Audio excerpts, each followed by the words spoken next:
Kembali lagi di Cerita Cinta Channel. Jangan lupa like, comment, and subscribe ya. Terima kasih. Kantor polisi. Semua orang malam itu langsung datang ke kantor polisi. Nyonya Pram yakin Levia adalah pelakor.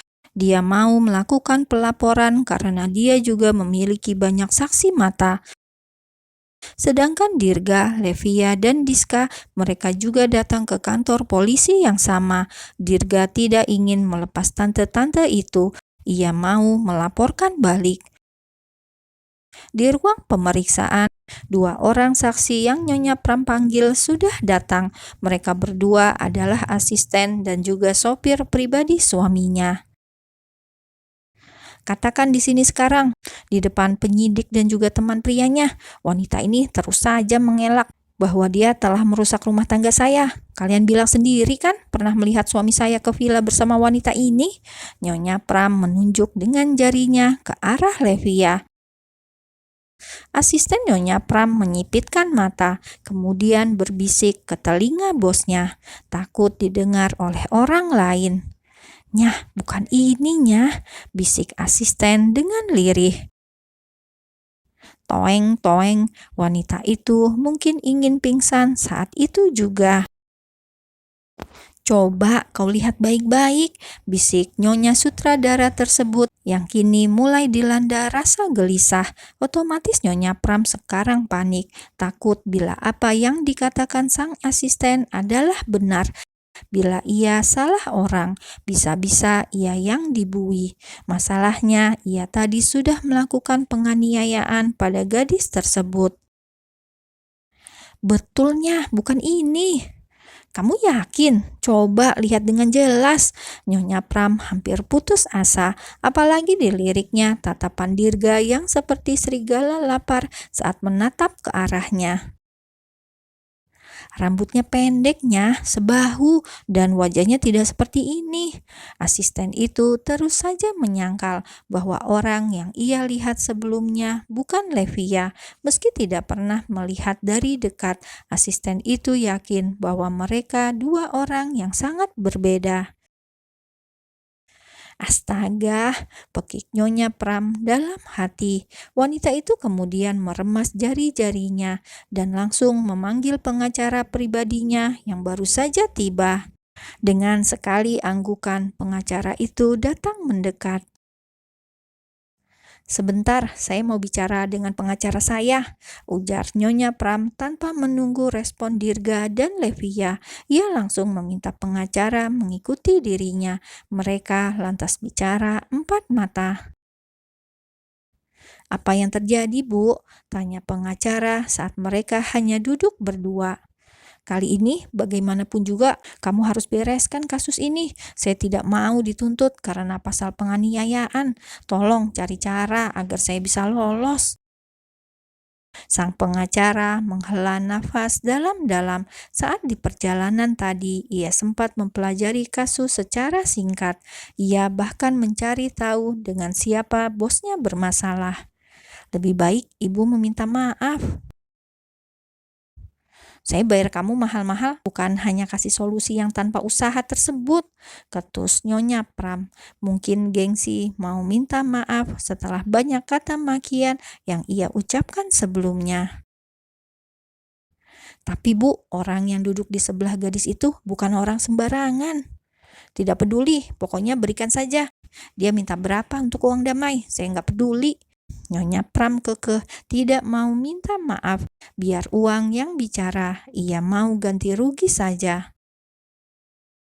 "Tapi kamu ini begini saja tidak becus," cibir Nyonya Pram yang sejak tadi melihat pengacara pribadinya jadi melempem. Tidak seperti kelihatannya di TV, garang dan ditakuti pihak lawan. "Masalahnya tidak semudah itu, Bu. Dan lagi, laki-laki itu tidak butuh uang. Di dunia ini, siapa yang tidak butuh uang? Saya banyak tabungan. Sudah, kamu nego sama dia." Pengacara langsung mengusap wajahnya dengan kasar. Entah harus bagaimana ia menunjukkan kenyataan bahwa bosnya itu melawan orang yang salah. Coba ibu lihat ini dulu. Akhirnya sang pengacara mengulurkan tablet yang sudah menyala pada sang bos. Itu kan pria yang duduk bersama gadis itu. Mata Nyonya Pram mengamati beberapa artikel yang membahas kekayaan keluarga Dirgantara dan perusahaan raksasa yang sudah diturunkan 3 generasi tersebut. Ya ampun, aduh, mendadak perut Nyonya Pram menjadi mulas. Belum apa-apa, ia sudah sakit perut duluan. Bagaimana ini? Tanya Nyonya Pram pada sang pengacara. Jujur, ia kok jadi panik. Kita usahakan damai saja, Bu, dan Ibu harus minta maaf, ujar pengacara memberi solusi. Seketika tubuh Nyonya Pram yang tadi petantang petenteng langsung loyo. Ia jadi lemas saat mengetahui siapa kekasih wanita yang ia aniaya beberapa saat yang lalu.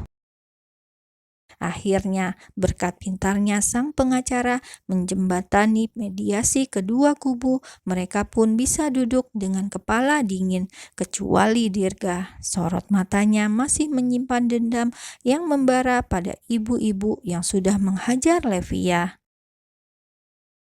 Saya sangat menyesal, saya terlalu menuruti emosi saya. Saya harap Mbak Levia mau memaafkan kesalahan saya. Mohon kasus ini jangan naik ke meja hijau, apalagi saya habis melahirkan, anak saya baru 3 bulan. Nyonya Pram mencari celah agar Levia kasihan. Dasar Levia yang memang bukan pendendam, melihat wajah melas Nyonya Pram, ia pun jadi kasihan. Sedangkan Dirga, ia tidak terima. Saya akan tetap bawa ini ke jalur hukum, tegas Dirga. Maafkan saya terlalu emosi. Sudah 3 hari suami saya tidak pulang dan anak-anak mencari papanya. Dari informasi yang saya terima, dia sedang terlihat di sebuah hotel dengan seorang wanita. Mbak Levia, maafkan saya. Saya harap Mbak bisa memahami apa yang saya rasakan. Nyonya Pram menarik tangan Levia dan menggenggam tangan itu erat, seolah minta tolong dari tatapan galak pria yang duduk di sebelah Levia. Levia menelan ludah, ia menarik tangannya kembali, dan itu membuat Nyonya Pram panik. Jangan-jangan ia tidak dimaafkan. Aduh. Di sisi lain, Levia yang semula menarik tangannya tiba-tiba mencari tangan Dirga yang ada di atas paha pria tersebut. Diraihnya tangan Dirga dan menggenggamnya seolah menjadi bahasa tubuh. Ia juga memohon agar Dirga menyudahi semuanya. Ia sudah tidak apa-apa. Baiklah, saya tidak akan mempermasalahkan ini semua, iya kan? Levia menatap wajah Dirga sembari meremas tangan Dirga yang tertutup oleh meja. Jadi semua orang tidak tahu ulah Levia saat itu. His, kau mencoba merayuku, Lev. Kau ternyata licik juga. Dirga menggeleng keras sembari berusaha menarik tangannya. Akan tetapi, Levia semakin mencengkram tangannya tersebut. Sepertinya Dirga benar-benar tidak mau berdamai. Saya akan tetap melanjutkan kasus ini, ujar Dirga dengan tegas dan suara lantang. Bagaimana ini? Gumam Nyonya Pram yang sudah hampir putus asa. Melihat wajah panik sang penganiaya dan lagi ibu-ibu itu katanya baru melahirkan dan anaknya masih bayi, akhirnya Levia pun berusaha menolong. Ia lantas menatap ke samping, kemudian mendekatkan wajahnya. Levia berbisik pada Dirga. Lepaskan nyonya ini dan aku akan sangat berterima kasih padamu, Tuan, bisik Levia. Dirga langsung menjauhkan kepalanya dan menggeleng pelan. His, Levia mendesis kesal sendiri. Yang dipukul siapa? Kenapa Dirga seolah adalah korban di sini? Levia pun menarik lengan pria tersebut, tapi Dirga spontan menghindar. Ia malas jika Levia mengatakan hal yang sama. Ia tetap teguh pada pendirian. Nyonya Takabur itu harus merasakan jeruji besi. Harus. Sementara itu, karena melihat Dirga tidak bisa diajak kompromi, akhirnya Levia pun mengorbankan diri. Dengan pasrah, ia pun melakukan penawaran pada pria dingin tersebut. "Lepaskan nyonya ini, aku akan melakukan apa maumu." Levia sudah jatuh tertimpa tangga, tapi Dirga malah seperti ketiban durian runtuh, musibah bagi gadis tersebut dan justru anugerah bagi Dirga. Pria itu tidak akan menyia-nyiakan tiket emas ini. Kapan lagi dia bisa mengendalikan gadis yang selalu menolak dirinya tersebut?